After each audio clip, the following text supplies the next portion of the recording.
Hi, everyone, and welcome to the brand new second episode of The Scandalous Delights. I'm going to read from my intro. The Scandalous Delights podcast with your host, Ina Basu, and our special guest today, Prerna Wadhwa. Hi. Hi, Prerna. Hello. For a weekly uncovering of out of this world choices, occurrences, and stories of a miraculous world in this beautiful planet we all call home. So, welcome, Prerna. Thank you, thank you. When we were looking at like creating this podcast, and I was looking at the energy of it, it was this space where, you know, how like we have these movies, X Men, and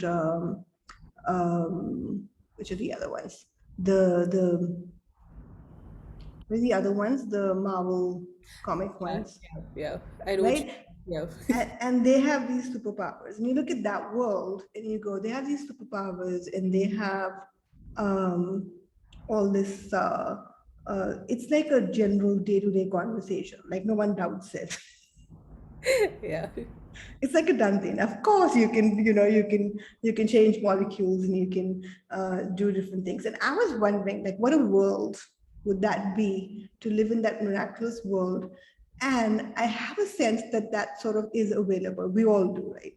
Like that's available because we've started playing with a bit of magic that we are in the miraculousness that we have available, and we see it around us. And I get that I'm one of the lucky ones, or the ones who've chosen to have such people in my life who are acknowledging more and more Yeah. of that, and you are one of them.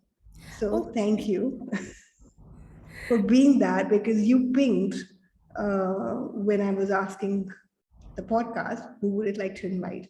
So I wonder what you know about it, and I'm curious to tap into that.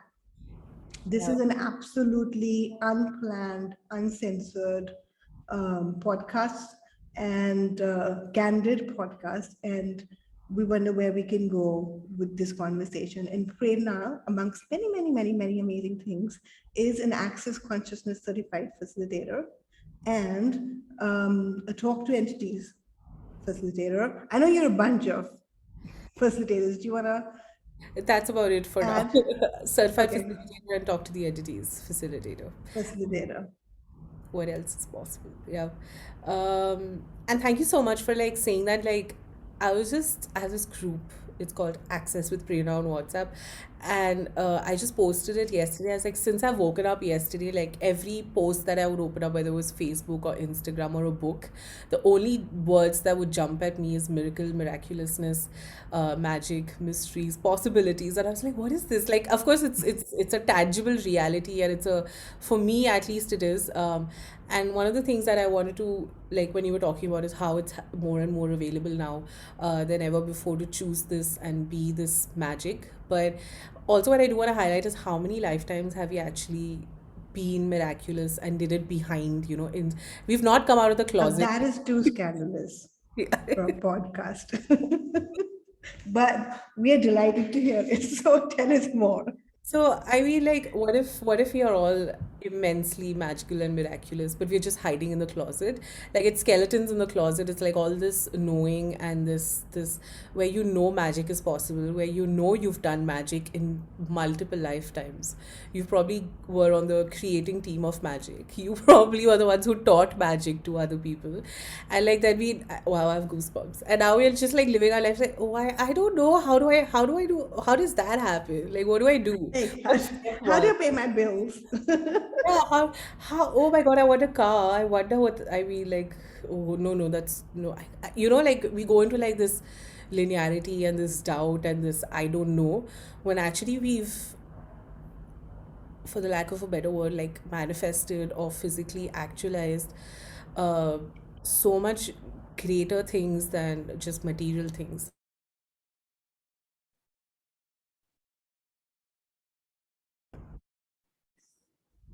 So I want to talk about something that Gary Douglas came up with in the Nine Chinese class called the Elementals. And So it's I would something, just for a moment, I would like everyone to know Gary Douglas is the founder and co-creator of Access Consciousness. and we'll share the link for you to find it. Yeah, and that man changed my life. I am eternally, eternally grateful for everything that Gary has created and is going to create in the future. And I wonder, like the way he taps into the future, hundreds of years and 500s of years, and like thousands of years from now, whatever he's creating in these 10 seconds for a future that's going to be 1,000 years from now. Eternally grateful for him, and his courageous choices. So one of the things that he came up with was elementals, in this class, and I happened to attend Nine Chinese live with him in Dublin a few years ago, and the minute I heard the word elementals, it was like, of course, like it was like coming home, And one of those things that I do want to like, I want to keep pinging this into everyone's universe, whether they want to hear me or not, is you are magic. And how can you not know how to deal with elementals or how to cooperate with elementals? Like, how can you not know? It's like breathing. Your body already knows, okay, it has to take in oxygen, and like your body is already doing and knows how to digest your food. Your body knows how to like wake up in the morning, and how to like your body knows how to work with elementals. It's a knowing that we all have and we are born with, and especially the ones that are listening to this conversation, right? Like, and thank you so much for bringing up that. So like this energy of magic. Yeah, lost track of I mean, I forgot what I was going to say, but So say more about elementals for someone who's just hearing it for the first time. What would they might yeah. So, the way I understand is elementals are these molecules of consciousness.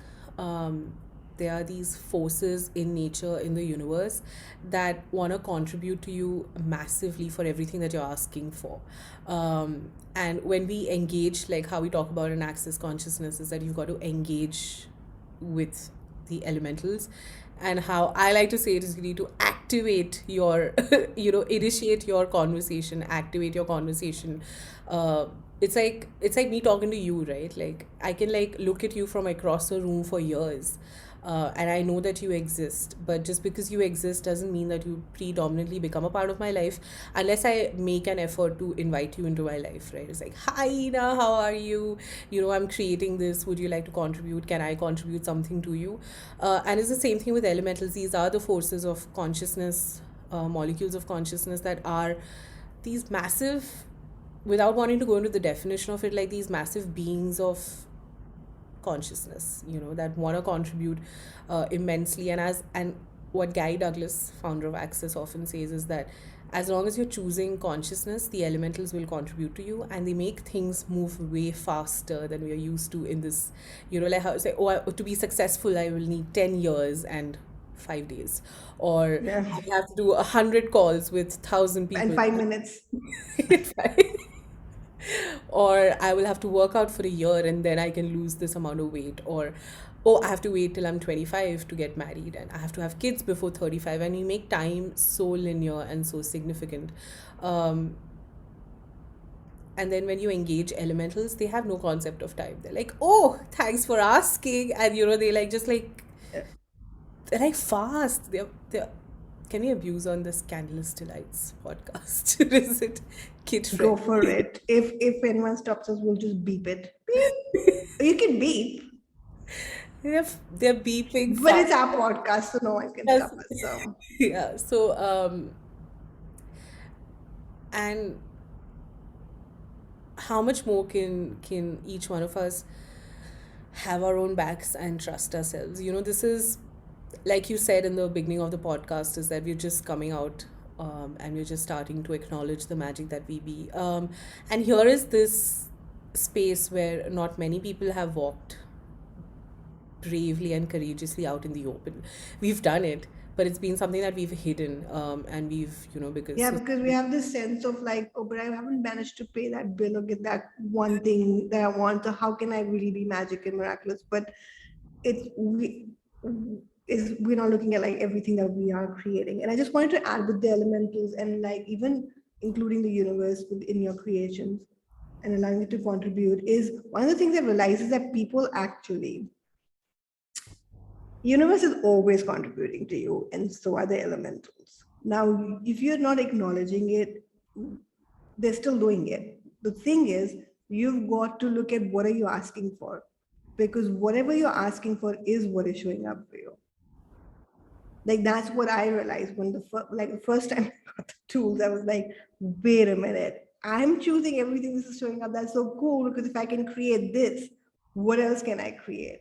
Yeah. Like, and then you start becoming present with everything that you're being and saying, because the magic and miracle is still there. It's just that, are you using it for you or are you using it against you? Because we would, I would, like, I catch myself sometimes go, but I can't do that. And I'm like, wait a minute, I just asked for that. I can't do that. And guess what shows up? I can't do it. But if I go, okay, how can I have this and how can I create this? That's a different world where Yeah. you get to be part of what you're creating, not it's just happening to you. Yeah. And to add to that, So, a lot of us like have this idea or this notion in our head that wanting something means that we are asking for it, that, oh, I wish I had this beautiful car is not asking for a beautiful car, oh, I wish I was rich is not asking to be rich, yeah. I wish I was thin is not asking to be thin. Like, ask is such a different energy than wishing for it. And we spoke about it in this call that I did yesterday. And I was like, one of the home plays that I wanted to give to them and to everyone that's hearing this podcast now and in the future is make a list of all the things you're wishing for and turn them into asks and turn them into choices and then see how faster they actually come true for you. It's like we've been taught, like, oh, wish upon a star, but you could wish upon a star, you could ask for it, and you could ask the star to contribute to it, like that would make things work. Because wishing upon a star, and I was a big believer of this fairy tale, like, oh, I'm going to sit and wish upon a star, but like that really takes you out of the equation of creation completely, right?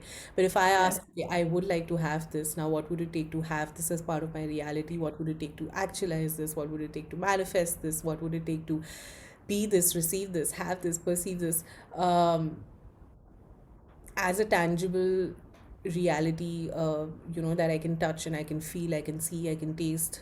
Then I'm inserting myself back into the equation rather than Yeah. making it external on, some faraway land and faraway forces, and I'm a Yep. nobody and I will not acknowledge my power, I will not acknowledge my potency. And I call bullshit. I mean, you are powerful. Your power is equated by how much you're willing to ask for. That's all it really is that, are you willing to be so brave to ask for things that no one dares to ask for? And that's all it really is. That's your power right there and there. If you don't ask, they won't come true. Like, it's not. Yeah, stop wishing, start asking, start choosing. Stop Yep. wishing, But start like, asking. even I love that you brought that up, because like two things that while you were talking were popping for me, is that, like, when you said ask, it's all about question. Yeah. It's always a question, which is great, because when you ask the question, those choices start showing up that you can choose.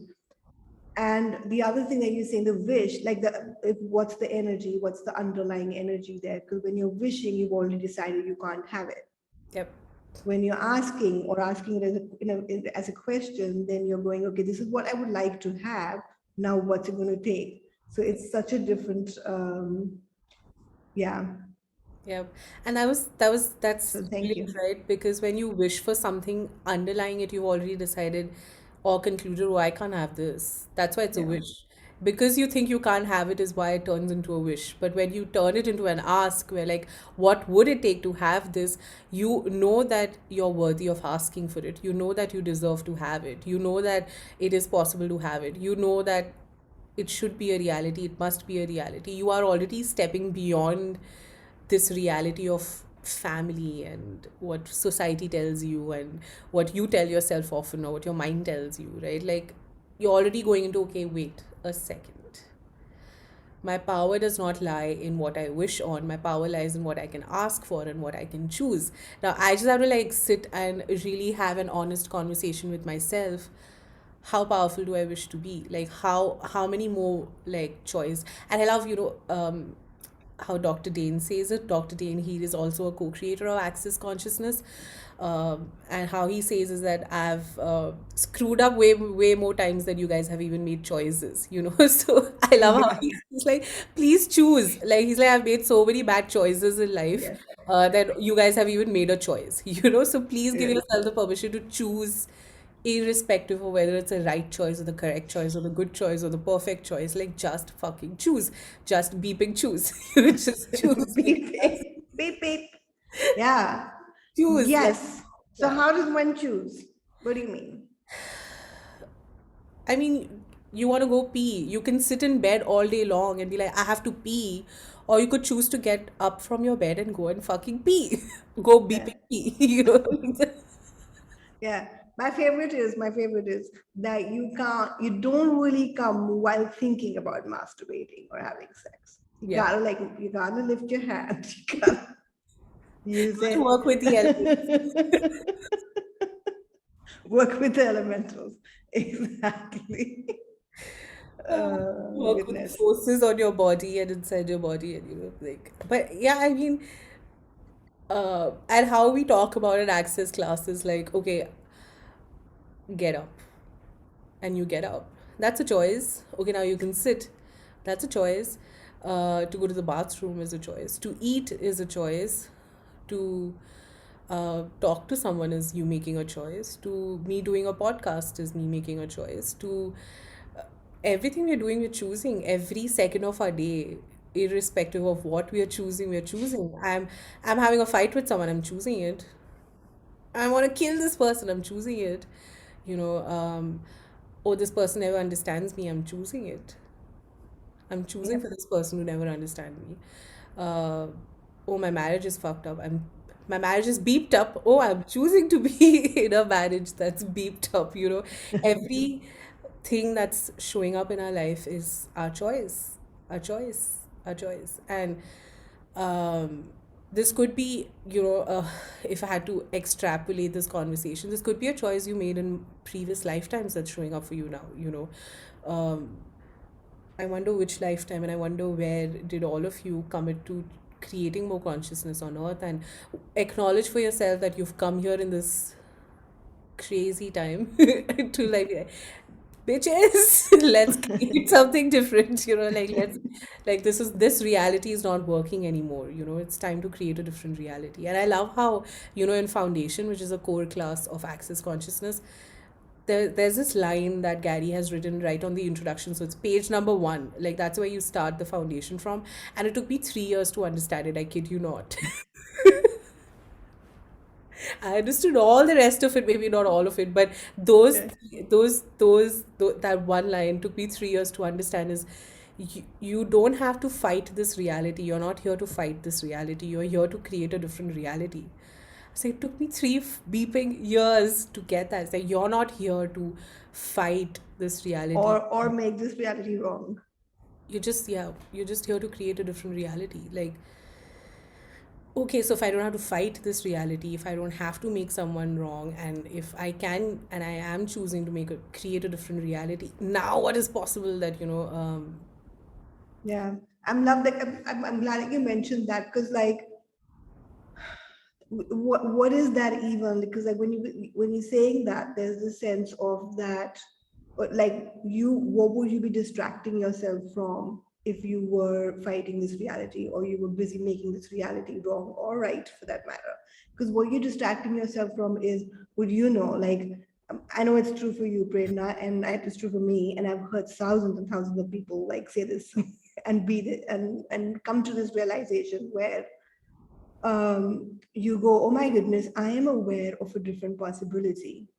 But no one who tells you that you can actually start creating it. And that's what this podcast is about, and these conversations are about, and these classes are about, is to invite you to that space or where you start asking for your reality and the possibility that you've always known. Like, what is it that you've always known as possible? And have you chosen it yet? And if you started to choose it now, like wait now very nicely, choose bitch, invited us, what would that even be? I just want to like What's sidetrack that? Yeah, okay. a But I little want to bit. ask you, Yeah. what's that been for you? Yeah, which is what I meant by sidetrack is that I wasn't born this way, right? I wasn't born saying bitch on a podcast. I wasn't born choosing fuckloads in my life. Sorry. There'll be a lot of beeps in this podcast. But what's wrong with that? Yeah, I don't know, is it kid friendly or okay, Wait, anyway. well, hey, bitch is a female dog. It's just that energy that you're talking about. True story. So They have I, some great capacities. yeah, I am born in a very conservative family, where for the larger chunk of my life, I have always been very conservative, been taught to be very conservative, very traditional, and I'm Indian on top of it. And uh, I mean, there's already that, and No, then you're not. born into an Indian family, and into this culture, and where you being a girl requires you to be a certain way and requires you to not be a certain way, which was for me impelled into me over and over again. Whether it was verbally being impelled on me, whether I was aware of it and I was picking it up from people's heads, whatever it was, that I must not think about having sex before getting married. I must not think about having a boyfriend. I must not think about if I do get married, I must only think about an arranged marriage, which is where your parents find you a guy. You don't find a guy for yourself. I must not, and if I do get married, I must have a kid in the first 1 or 2 years of my marriage. I must never, ever, ever think of divorce. And Mm. and can I just say, I spent my entire life trying to fit into this mold of if being this good girl and being, like this is the shining star of my family. Look at my daughter, she's doing it everything correctly. She studied, she's working in the family business. Oh, look, she even had an arranged marriage. And I was taking all the boxes, at least for me. So it's like, I was like, oh, acing it, doing it You, perfectly. you fitting in. So, doing it. And I You're was not different at all. I was so upset and angry at the entire world because I was ticking all the boxes that I had set up for myself of what it takes to be a good Indian girl and a good Indian daughter. But it made me so unhappy. Even if it killed me to, take all those boxes, internally I was fuming. I was angry. I just wanted to fight this entire reality. This is where the fight, this reality came in. I say, Mm. when I finally got married, I had a proper proper breakdown because I was like, I can't do this shit anymore. I can't do it. How I say it in Hindi, nahi ho paye. Yeah. I say I cannot do this anymore. I am done being a good girl. I'm done because I would listen to everybody and I would still get made wrong. I would do everything that was expected of me. Maybe not everything. I would still get made wrong. And I ended up the one thing I didn't want to do in life is get a divorce. The one thing is like, I do not want to get divorced. I do not. And every time like growing up, I would hear this, like, oh, this one got divorced. I was like, how can they do this? And this one got divorced. I would have like these reactions. It was like, I was so anti-divorce. And guess who got divorced? Me. So, Oh no! and I was like, that's it. I have failed in every possible manner in life. Um, and my saving grace at that point of time was getting introduced to access consciousness. And I often talk about how I got tricked into it. It's not that I actively went looking for it. I was like, oh, okay, here's this has become a part of my life. You know how people, well, like who see things differently, um, can call them humanoids for fun, but how we see things differently, or have that sense of like, this is not this is not the only possibility. um we taste the thing and then no, we don't want it. Like we choose it and then we realize we don't want we don't want that, and that's how we get to what we would actually like to have. yeah. So And I just I'm glad you found out that that's not what you wanted to have, and now you have more choice. Yeah, so when Ina and me talk about, or whoever else that comes on our podcast and tells you, hey, everything is possible, please know we weren't born this way. We've gone through some shit ourselves, like irrespective of whether we are talking about our sob stories or not, or like what went wrong in our life or not, what is still Well, going. we were born with like everything is possible. Yeah. Yeah, but then, yeah, but then spend a good chunk of life not believing that. At least for me, I spend a good chunk of my life knowing that everything is possible and yet going against my knowing. And that's where the fight came, right? With this reality was like me constantly fighting, because it's not that I was fighting with anyone. It's not that it was the external fight. It was the fight against my own knowing. I'm like, I know everything is possible. I know I don't have to be a good girl. I know I don't have to take these boxes, and yet here I am doing it and being this. So it took very quite a few uncomfortable conversations with people that I didn't want to have uncomfortable conversations with. It took making choices that I would have never dared or dreamt of choosing, but this is the thing with choice, is that you think you're making the worst choice of your life and it turns out to be the best choice of your life. And you think you're making the best choice of your life and it turns out to be the worst choice of your life. So you might as well just choose. You never know how it's going to show up. You Yeah. I love that, like, for whoever's listening, like, if this was the last 10 seconds of your life, what are you going to choose? Yeah. Are you going to sit and analyze what to choose, or are you going to just fucking choose? Like, Yeah, just the last 10 seconds of your life, what are you going to choose? Okay, those 10 seconds are gone. Now, these are the last 10 seconds of your life, what are you going to choose? And have a sense of what that is. And now this is the last 10 seconds of your life, what are you going to choose? yeah. And these are the last 10 seconds of your life, what are you going to choose? And these are the last 10 seconds of your life, what are you going to choose? And I love asking this, like, even in the restaurants, like when I'm ordering something, I'll say, if today was the last 10 seconds of your life, what would you choose? I want to have that. And invariably 99% of the time they start laughing, because like they never realized that that's a possibility, that they can have that as a choice. um, but what a life would that be? What an adventure would that be? I'm having a bit of a cough fit. So, yeah, I mean, I love that you said that. I mean, I'm going to use that the next time I go to a restaurant. These were the last 10 seconds of my life. What would I like to eat? And what a way to live. What a way to live. Like if you took the analyzing and trying to make the perfect choice, and how much calorie this thing will have, and how much you have to work out to take it out of your body, and um, will it taste nice, will it not taste nice, oh but then I have to go and eat breakfast at this one's place, or dinner, so maybe I should have a light meal. No, maybe I should just eat here, and then I don't have to eat there. And like it's like you're sitting there, the next thing you know 45 minutes of your life has passed and you haven't Yeah, chosen what to eat, and then you're yeah, really hungry, and then you're just choosing out of desperation rather than just like, yeah. Or you've chosen and you're wondering whether that was the right choice or not. But yeah. like if you've chosen, then you won't go into. And oftentimes people would think that that means that they would actually go on, and eat everything, but it's just 10 seconds. So after 10 seconds, you'll still have a choice if you want to continue eating or choose something different. So And like once you choose, you become aware of what that choice created, right? Like it's like you choose.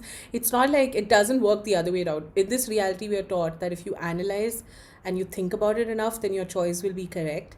When actually, once you choose, then you'll know if the choice is correct for you or not. It's the other way around. It's like you've got to choose to know if it works for you or not. You've got to choose. Got to choose first. Got to choose first. So 10 seconds to choose the rest of your life. You order a meal, it comes, then when you have it, you would know, okay, is this working for me or not? Did I want to like, yeah, when I started asking this for the first time, and it keeps changing every time, even now when I ask, like Brina said, we are not like, we're not there, and there's so much more we can be and choose. But one of the things that I realized that when I started asking that was that I'd never really asked myself, what would I really like to choose? Because there are so many places that you function from autopilot of what you're supposed to, how you're supposed to react, what's the right thing, wrong thing. So when something shows up, presents itself, you like go into this whole, you're always at the effect of what presenting itself to you, rather than being the leader of your life, where you go, oh, so if this was the last 10 seconds of my life, what would I like to choose? Be happy. Okay, if this was the last 10 seconds of my life, what would I like to choose? So yeah, I didn't see this conversation going where it went, but I'm glad that we went all these places.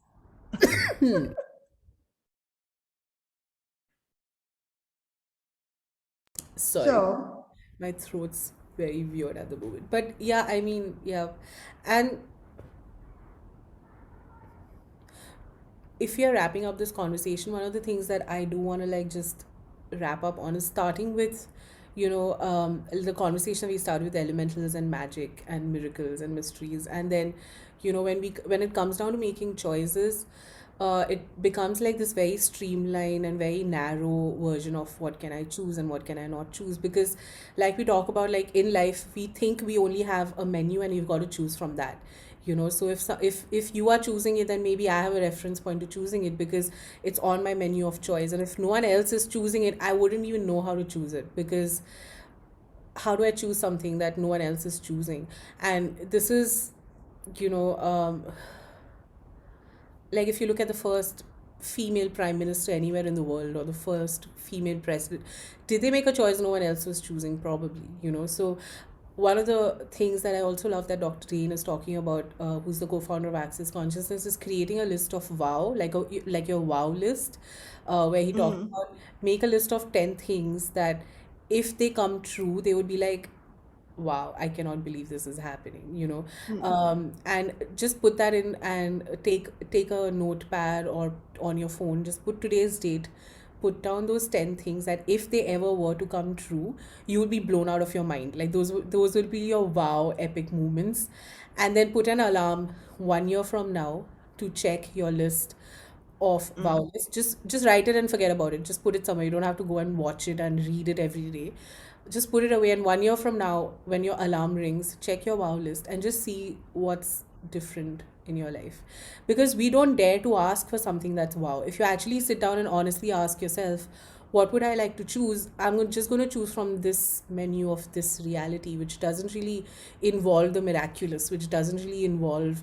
this out of the box asks and asking for something that would make you say, wow, like my heart stopped, like those big epic choices, where like, Yeah. wow, I can't believe I could even ask for that, or "Eeh, I don't know, I'm shitting my pants, but maybe I'm going to ask for like those wow things, like what is it, like publishing a book, like what is that wow thing that, like it could be for you, and it could be anything for you.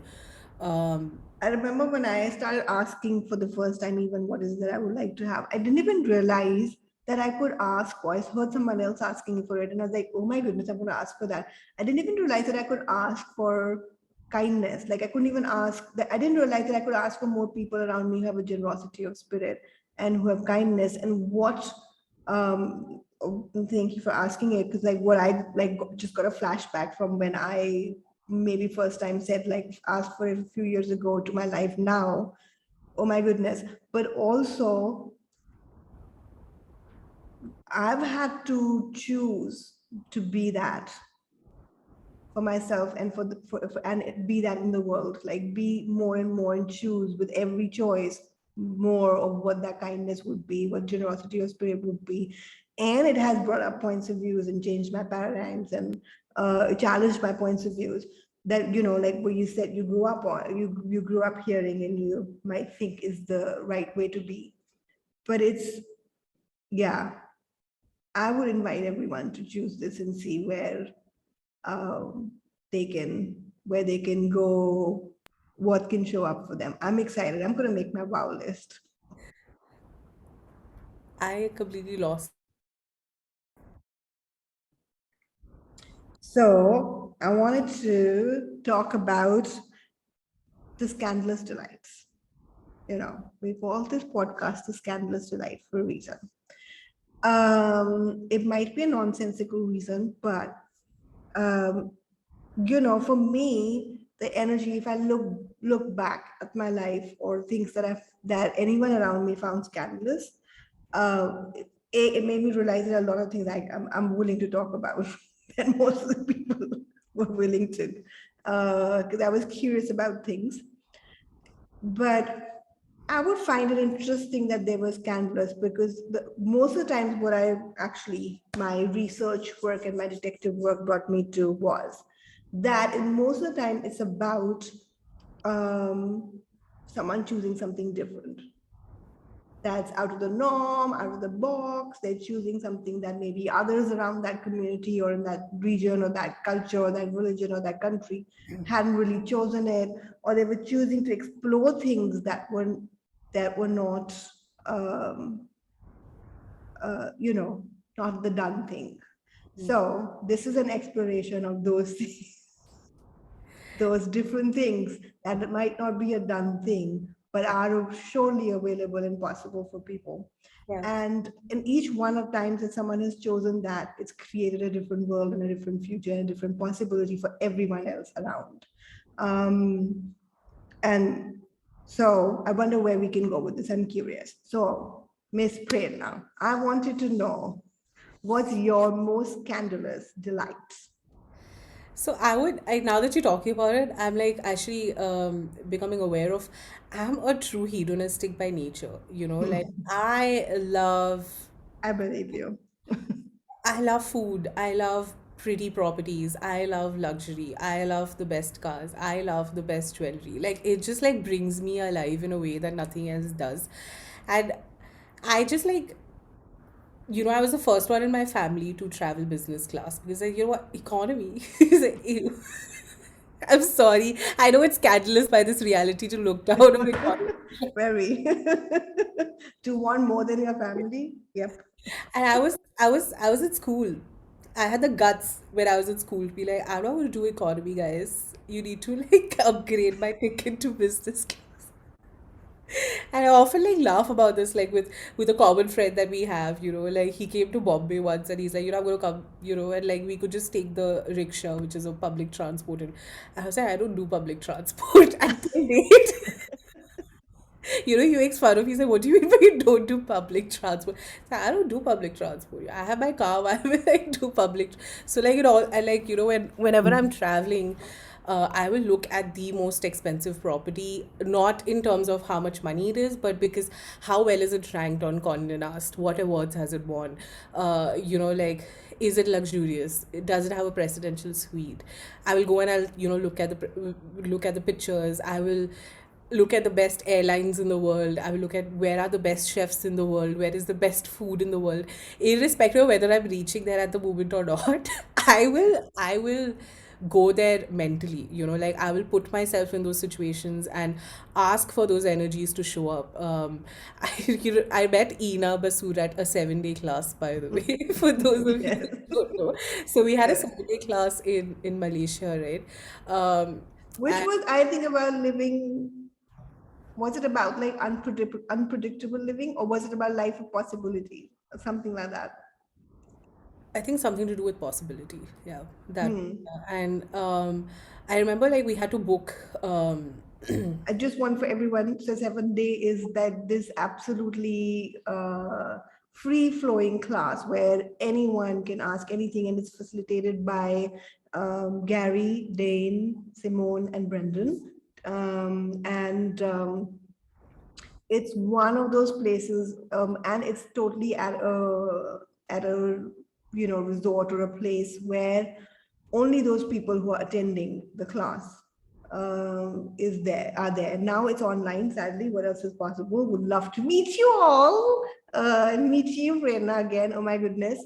But it's this um, it's this space where everyone there can have that ease of change without having to go and change the diaper. You know what I mean? Literally not that, but I don't know why I came up with that example. But but you're literally allowed to have that change, and these classes create so much lightness in space and challenge you so much of like what your points of views from before, that everyone can have that ease and that space with each other where they can, their allowance with each other where it can change. And that by the end of their 7 days, it's a different world. So yeah, so continue. There are a few prereqs that you have to create to Yeah. attend those. We'll share a link. Yeah. You walk in a person and literally walk out another person. I kid you not. I mean, and I don't say this lightly. I do not make this statement lightly when I say that you walk in a person and you walk out a different person, because that was my first 7 day. And that was my first trip I took alone. I had never traveled alone before that. I didn't know anyone in Access Consciousness because I used to like define myself as an introvert. So I had no friends in Access Consciousness. I didn't know anyone. I was like, fuck this shit. Beep this shit. I'm going for the 7 day. And it's in Malaysia. It was a very pretty property. It was on the beach. I booked myself a business class ticket. I went, and then we had to like choose a transportation from the airport to the resort, which was I think 45 minutes, 20 minutes, I don't remember, drive. There were two options. I could shuttle it with everyone, or I could select a chauffeur driven car. And I was like, oh, of course, it's a chauffeur driven car. I want to be with the car with the chauffeur. I went with the energy of what would create more ease and joy for me and my body. And till date, that was the best chauffeur driven car I've been in. And what would it take to out create that? That guy came with gloves, and the car had an iPad to control everything in the car. It was like, like this massive sedan. It was so beautiful. And then checking into the property and like me, like constantly, and these are scandalous for many people. Is like, why are you going in a chauffeur driven car when everybody in Access is choosing to shuttle it up, or like be with everyone? This is supposed to be a community experience. And no, thank you. Like, I'm just gonna do my own thing, and uh just sitting on the beach and watching the sunset on my own, on like, like what, like these are, I don't mind being alone, even if that means I don't mind choosing something that no one else is choosing, just because out of the fear that no one else will choose it, and that's fine with me. And that's one of the things that I do want to invite everyone listening to this podcast is, don't stop yourself from choosing something just because you might be the only one choosing it. Like, just fucking Yeah. choose it. Yeah, like what a world would it be if we all didn't go with Me Too? Like if we weren't constantly going, if someone is saying, I'm going to wear this dress, Me Too. Like if I'm going to wear a sari, Me Too. But what a world would it be if we all could choose and be the difference that we are, and And the hedonists that we are, and and the illness we are. the I wonder what choosers else would become available. and the choosers that we are, and the brave hearts that we are, and the creators of a different reality we are, and the magical creatures we are. Like, thank you so much, Ina, for like opening this conversation to a wider group of people. And fuck yes, let's do this. It's now. The time is now. Yeah, we're sneaking this into a different world. Thank you so much for coming on, and thank you so much for being you. I love what you're creating in the world. If anyone wanted to find you, where can they find you? I don't have a website, but you could find me on Instagram by my name, or on Facebook by my name. And yeah, maybe we can put links of We that. will share the links. Because Yes. my name is not very globally friendly. So it's a very Indian name. Prerna Vatva. I like it. Yeah. Cool. Thank you. Thank you. Bye. Thank you, everyone. And stay tuned for more. If you're liking where we are going, wonder where else, what other conversations will bring you more guests. Yeah, I'm looking forward to the different conversations you're going to be having with people. Me too. Me too. Yeah, I wonder what can we create together. Yep. Thank you. Bye.